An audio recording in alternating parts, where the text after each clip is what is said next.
నమస్కారం వార్తలకు స్వాగతం. ముందుగా ముఖ్యాంశాలు. TDP leader KS Jawahar media సమావేశం.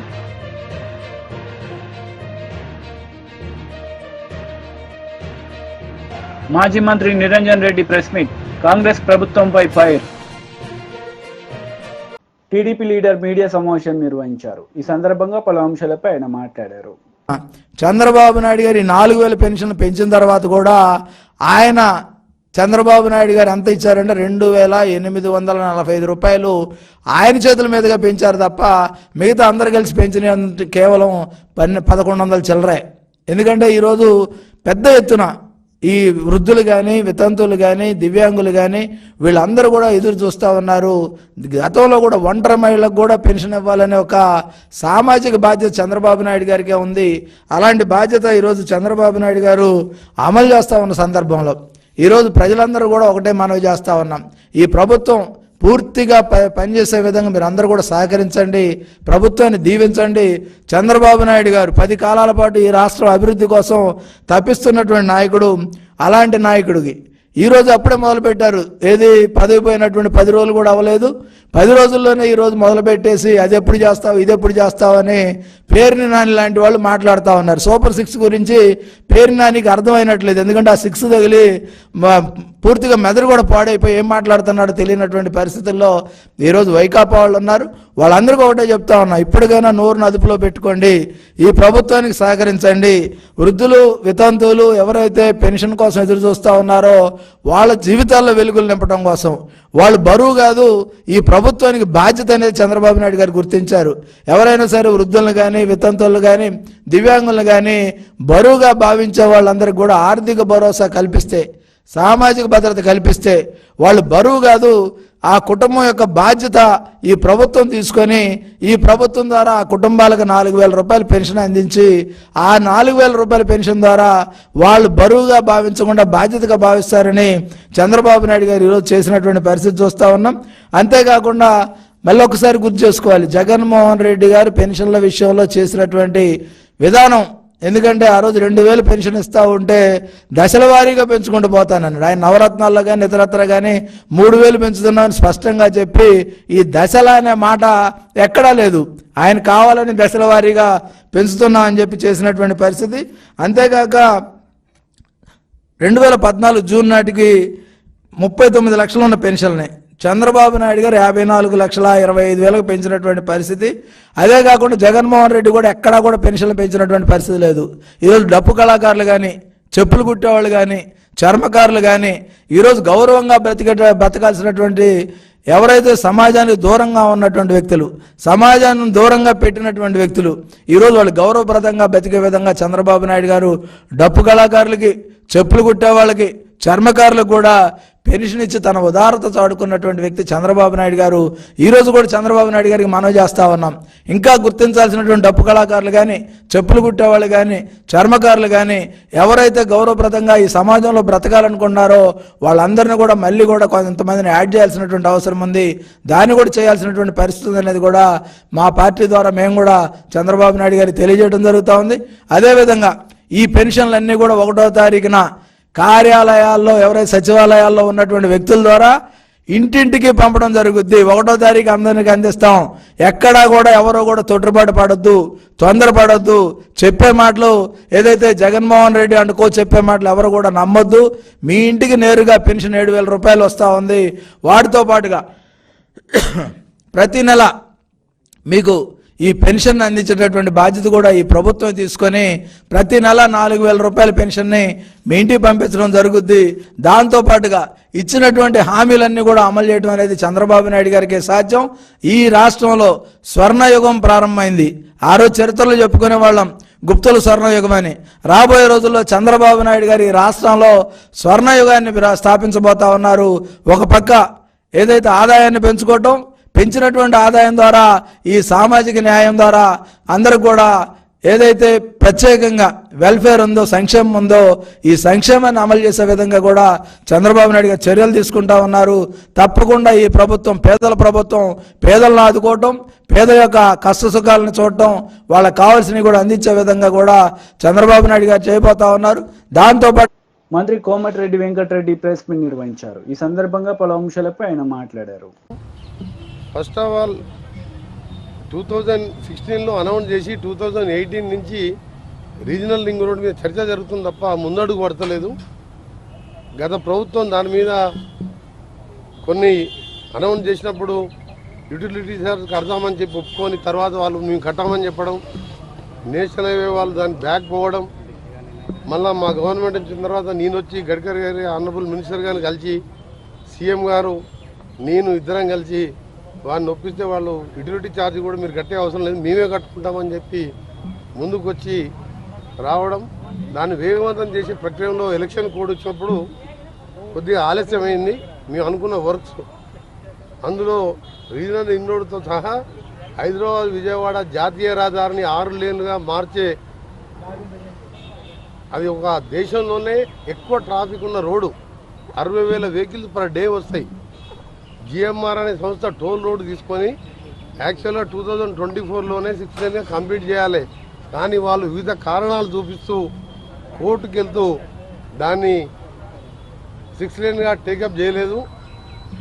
ఎన్నో యాక్సిడెంట్లు అయ్యి ఎంతోమంది చనిపోవడం, ఎంతోమంది హ్యాండిక్యాప్డ్ కావడం జరుగుతుంది.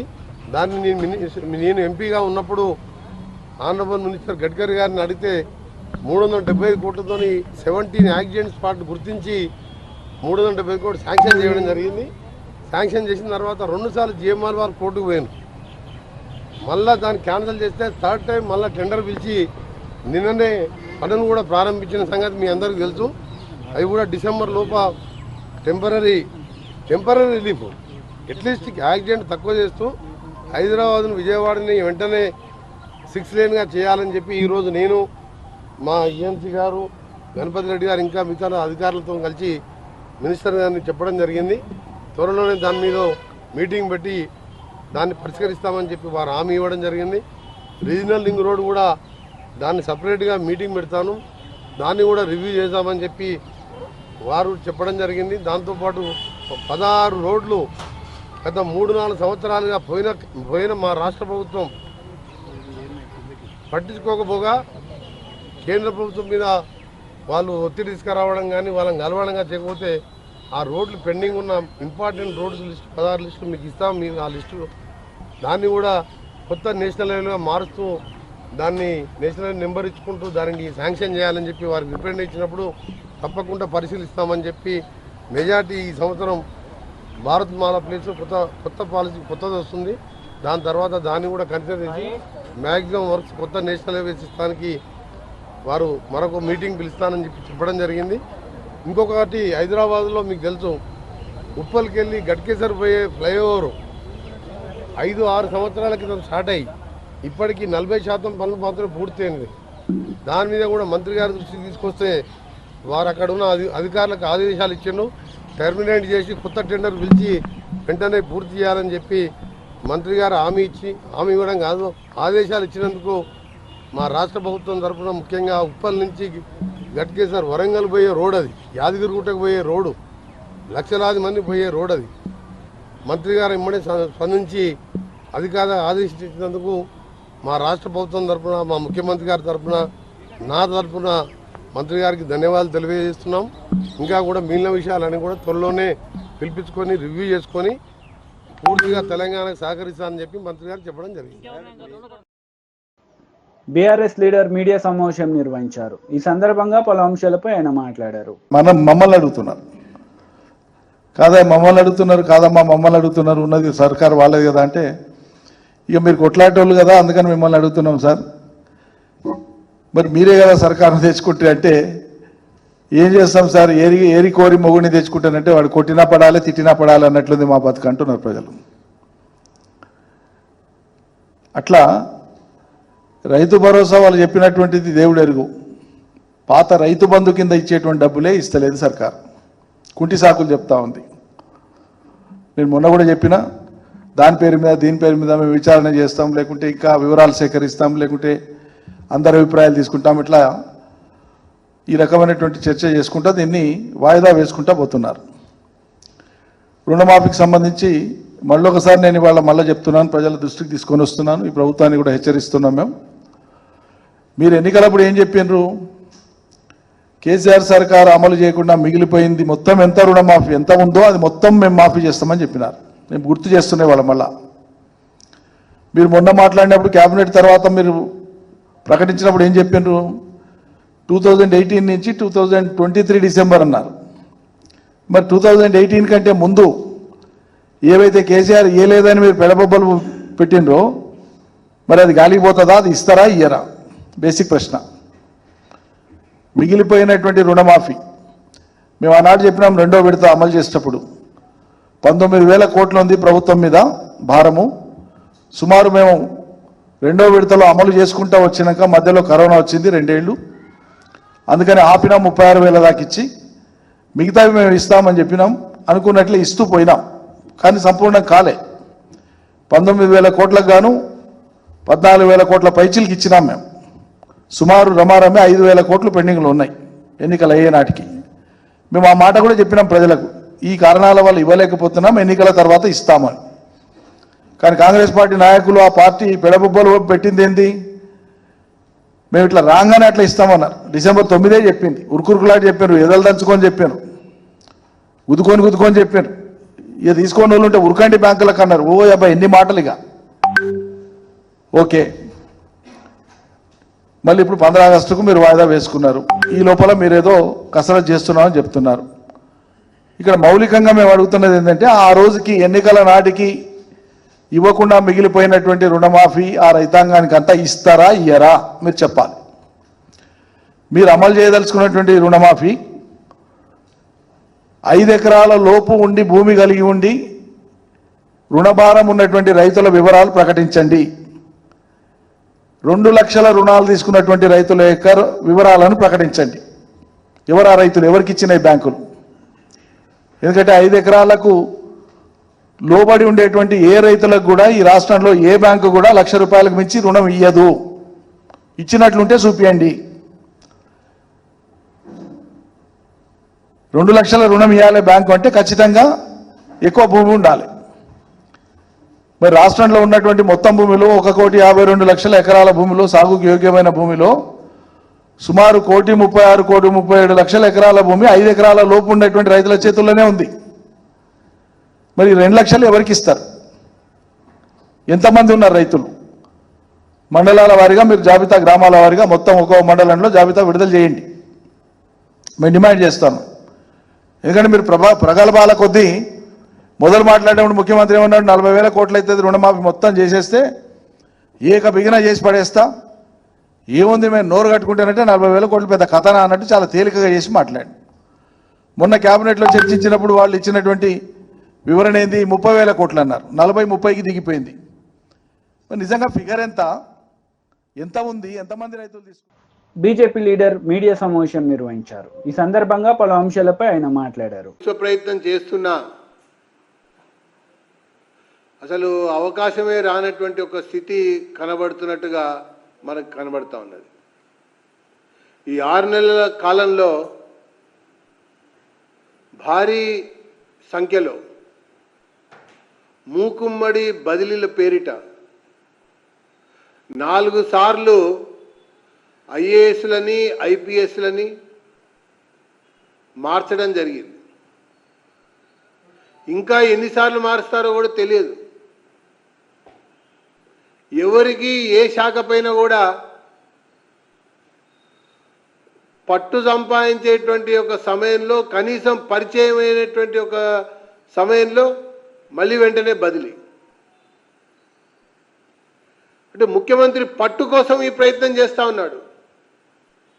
కానీ అధికారులు మాత్రం ఇంకా ఈ రాష్ట్రంలో కాంగ్రెస్ ప్రభుత్వం నడుస్తోంది, ముఖ్యమంత్రిగా రేవంత్ రెడ్డి గారు ఉన్నారు అన్నట్టుగా గుర్తించినట్టుగా, గమనించినట్టుగా, ఆ ప్రకారంగా నడుచుకుంటున్నట్టుగా అధికారులలో ఎక్కడ కూడా కానరాటలేదని చెప్పి భారతీయ జనతా పార్టీ అభిప్రాయపడుతూ ఉన్నది.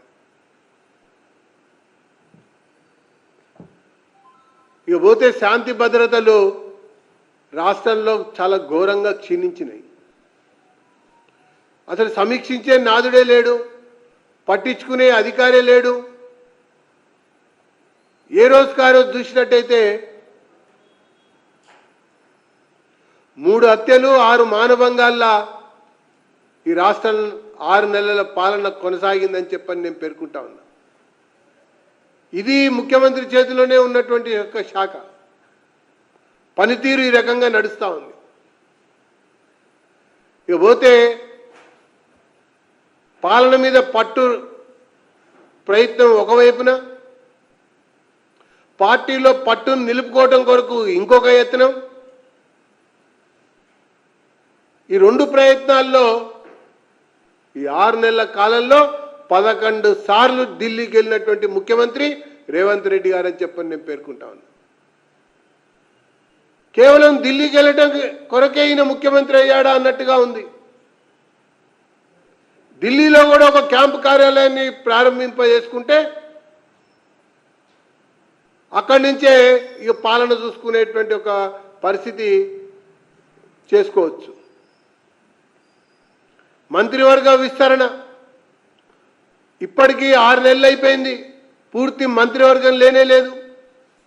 మంత్రివర్గ విస్తరణ పేరు మీద 3 సార్లు వెళ్ళారు. కార్పొరేషన్ లెక్క నియామకాలపైన 3 సార్లు వెళ్ళారు. రాజకీయంగా ప్రచారం కొరకు 3 సార్లు వెళ్ళారు. తన పిసిసిఐ అధ్యక్ష పదవికి సంబంధించినటువంటి వారసుని ఎంపిక చేసేటువంటి విషయంలో మరో 2 సార్లు వెళ్ళారు. ఈ రకంగా 6 నెలల కాలంలో 11 సార్లు ఢిల్లీకి వెళ్ళినటువంటి ఏకైక చక్రవర్తి ఈ రేవంత్ రెడ్డి గారు అని చెప్పని నేను పేర్కొంటా ఉన్నా. ఎంతసేపు ఆ యొక్క ఢిల్లీ నాయకుల యొక్క కనుసన్నల్లో పడాలి, సీటుని కాపాడుకోవాలి, కప్పం కట్టుకోవాలి, ఆ రకంగా కనబడుతూ ఉండాలి అన్నట్టుగా వ్యవహారం చేస్తూ ఉన్నాడే కానీ ప్రజాపాలన అందిస్తామన్నటువంటి ఒక ముఖ్యమంత్రి ప్రజల యొక్క పాలనని గాలికి వదిలేయటం వల్లనే 3 హత్యలు 6 మానభంగాలుగా ఈ రాష్ట్రంలో శాంతి భద్రతలు విలయతాండవం వహిస్తున్నాయని చెప్పని నేను పేర్కొంటున్నాను. అంతేకాదు పాలనా పరిపాలనలో కూడా 3 బదిలీలు 6 సస్పెన్షన్లు, ఇది కూడా అదే రకంగా నడుస్తూ ఉన్నది. ఒకవైపున విచారణ కమిటీలు నడుస్తూ ఉన్నాయి, ఒకవైపున రోజుకొక అక్రమం వెలుగులోకి వస్తూ ఉంది, ఒక్కొక్క పథకంలో జరిగినటువంటి కుంభకోణాలు వెలుగులోకి వస్తూ ఉన్నాయి. ఆ కుంభకోణాలకు పాల్పడ్డటువంటి అధికారులు పలాయనం చిత్తగిచ్చారు. ఇంకా అప్పటి మంత్రులతోనే కలిసి ముచ్చటించుకుంటూ కాపాడుకోవాలని చెప్పని ప్రయత్నం చేస్తూ ఉన్నారు. ప్రభుత్వం మాత్రం నిమ్మకు నీరెత్తినట్టుగా వ్యవహరిస్తున్నట్టుగా చాలా స్పష్టంగా కనబడుతోందని చెప్పని నేను పేర్కొంటా ఉన్నా. ఇకపోతే కొత్త కొత్త విధానాలు ప్రవేశపెడతామని చెప్పంటున్నారు. ఎంఎస్ఎంఈలకు సంబంధించి ఒక సమగ్రమైనటువంటి ఒక విధానాన్ని రూపొందించబోతున్నామని చెప్పని పేర్కొంటా ఉన్నారు. ఈ రాష్ట్రంలో ఉన్నటువంటి కొన్ని వేల ఎంఎస్ఎంఈలకి చెల్లించవలసినటువంటి కోట్ల రూపాయల బకాయిలనే ఈ ప్రభుత్వం ఇంతవరకు చెల్లించకుండా ఇంకా కొత్త విధానం ఏంది ప్రవేశపెట్టేది? ఫస్ట్ ఆ ఎంఎస్ఎంఈల యొక్క బకాయిలు చెల్లించాలి, సబ్సిడీలు చెల్లించాలి, ప్రోత్సాహాలు చెల్లించాలి. చెల్లించిన తర్వాత సమగ్రమైనటువంటి ఒక అభిప్రాయానికి వచ్చి అప్పుడు ఒక విధానాన్ని రూపొందించుకుంటే బాగుంటుందని చెప్పని నేను పేర్కొంటా ఉన్నా. గతంలో కూడా ముఖ్యమంత్రి కేసీఆర్ గారు ప్రతి నియోజకవర్గానికి గురుకుల పాఠశాలలు అని చెప్పారు, బీసీ, ఎస్సీ, ఎస్టీ, మైనారిటీ అని చెప్పని 15లోనే చెప్పారు, 2015లోనే ఆ రకంగా కొన్ని ప్రారంభించారు. కొన్ని చోట్ల భూములు కేటాయించారు, కొన్ని చోట్ల భవనాలు నిర్మించడానికి ముందుకొచ్చారు. ఓవరాల్గా ఒక ప్రణాళిక అని చెప్పని ప్రభుత్వం చాలా గొప్పగా చెప్పుకుంటూ వచ్చింది. అది ఎక్కడ వేసిన గొంగలుగానే ఈ 10 ఏళ్ల కాలంలో అట్లనే మిగిలి ఉంది. అసలు దాని విషయాన్ని సమీక్షించకుండా ఎన్ని చోట్ల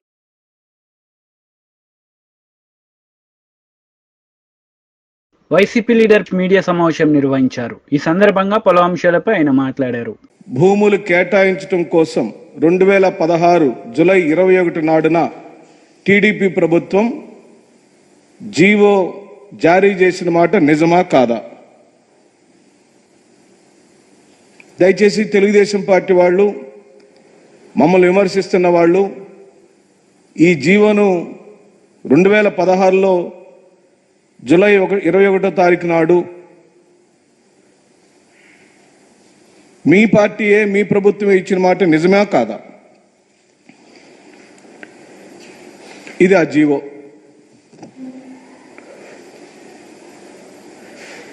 2016లో ఇచ్చిన జీవో ఆధారితంగా మంగళగిరిలో survey number 392/1, 392/3, 392/4, 392/8, 392/9, 392/10 Atmakur village Mangalagiri మండలం జీవో నెంబర్ 228 22వ తారీఖు 6వ నెల 2017 కేటా ఇచ్చిన భూమి విస్తీర్ణం 3 ఎకరాల 65 సెంట్లు. 3 ఎకరాల 65 సెంట్లు 2016లో నారా చంద్రబాబు నాయుడు గారి ప్రభుత్వం 21 జూలై 2016లో వారిచ్చిన జీవో నెంబర్ ప్రకారం జాతీయ పార్టీలకు ఎంత భూమి, ప్రాంతీయ పార్టీలకు ఎంత భూమి అని వారిచ్చిన జీవో లెక్కల ప్రకారమే 33 సంవత్సరాలు మాత్రమే లీజుకు ఉండాల్సిన భూములను ఈ మంగళగిరిలో ప్రస్తుతం వారి కేంద్ర కార్యాలయంగా నిర్మించబడిన కార్యాలయం కిందన భూమిని 99 సంవత్సరాలకు లీజుగా ఇచ్చుకున్న మాట వాస్తవమా కాదా? ఇది జీవో నెంబర్ 575. ఆంధ్ర రాష్ట్ర ప్రభుత్వంచే ఇవ్వబడిన 575 జీవో నెంబర్ ప్రకారం తెలుగుదేశం పార్టీకి మంగళగిరిలో ఇచ్చిన భూమి 33 సంవత్సరాలకే ఇవ్వాల్సిన భూమిని 99 సంవత్సరాలకు తీసుకొని ఈ విధమైన తాటాకుల పందిరిని నిర్మించుకున్నారా లేదా? ఆంధ్ర రాష్ట్ర ప్రజలు గమనించండి, ఇది తాటాకుల పందిరి. ఇది భవనం కాదు, ఇది అంతస్తు కాదు, ఇది ప్యాలెస్ కాదు. వారు మమ్మల్ని ప్యాలెస్ అంటున్నారు. సంతోషం. మా జగన్మోహన్ రెడ్డి గారు క్వాలిటీ విషయంలో కానీ, భవన నిర్మాణం అందం విషయంలో కానీ, గాలి వెలుతురు బాగా వచ్చే విషయంలో కానీ ఎక్కడ రాజీ పడలేదు. ఆయనకి సుందరమైన భవనాలను నిర్మించాలని ఆశపడ్డాడు, కోరుకున్నాడు. కాబట్టే ప్రభుత్వ భూమైన ఋషికొండలో కూడా సుందరమైన భవనాలే నిర్మించాడు. అది ప్రభుత్వం యొక్క ఆస్తి. ఇది ఏమని చెప్పాలి? ఇప్పుడు మేము 3.65 సెంట్ల ప్రభుత్వ భూమిని తీసుకున్న తెలుగుదేశం పార్టీ నిర్మించుకున్న భవనం ఇది. తాటాకుల పందిరా, గుడిస, తాత్కాలికంగా తీసుకున్న రేకుల షెడ్డా, పెంకుటిల్లా? ఇదే ఆంధ్ర రాష్ట్ర ప్రజలు గమనించమని నేను కోరుకుంటున్నాను. ఇకపోతే ఇంకొక చోట కూడా వారు వైఎస్ఆర్ కడప జిల్లాలో, ఈ వివరాలన్నీ మీకు నేను కాపీ ఇస్తానండి. వైఎస్ఆర్ కడప జిల్లాలో survey number 295/1A 1B Nagarjunapalli విలేజ్లో కడప మండలంలో జీవో నెంబర్ 279 డేటెడ్ 20/7/2015 33 ఏళ్లకు 1000 రూపాయల చొప్పున తీసుకున్నారు. మంగళగిరి భవనానికి కూడా వాళ్ళు కేటాయించుకున్న లీజు విలువ 99 ఏళ్లకు 1000 రూపాయలేనండి. తాడేపల్లిలో మేము పెట్టుకున్న అప్లికేషన్లో కూడా చంద్రబాబు నాయుడు 2017లో ఇచ్చిన జీవో, 2016లో ఇచ్చిన జీవో ప్రకారమే మేము కూడా భూములను ఆంధ్ర రాష్ట్ర ప్రభుత్వాన్ని వైఎస్ఆర్ కాంగ్రెస్ పార్టీ జిల్లా అధ్యక్షులు అప్లికేషన్ రూపంలో అడిగారు. ప్రభుత్వం శాంక్షన్లు ఇచ్చిన తదుపరి మాత్రమే మేము ముందుకు వెళ్ళటం జరిగిందని మీ ద్వారా నేను మనవి చేస్తూ, ఇక్కడ వార్తలు ముగించే ముందు ముఖ్యాంశాలు మరోసారి. TDP leader KS Jawahar media సమావేశం.